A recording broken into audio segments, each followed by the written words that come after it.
Hello navigators, welcome back. In today's lecture, we are going to talk about conjugate heat transfer. So in conjugate heat transfer, we consider both the solid region as well as the fluid region.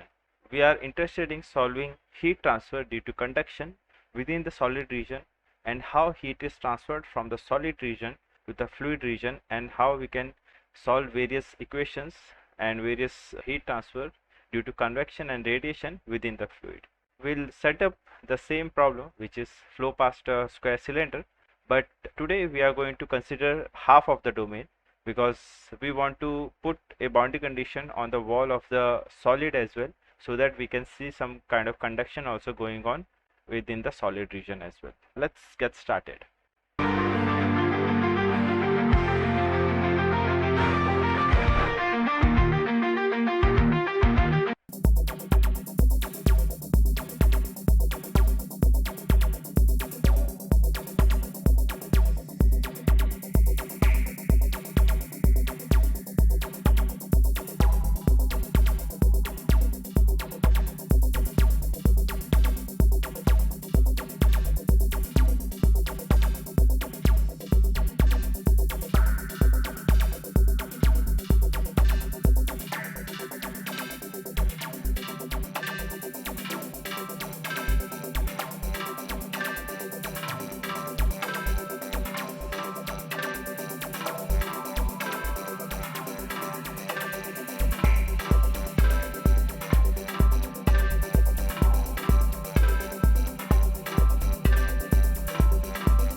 Thanks for watching, and if you like the content of our channel, then please like, comment, share and subscribe.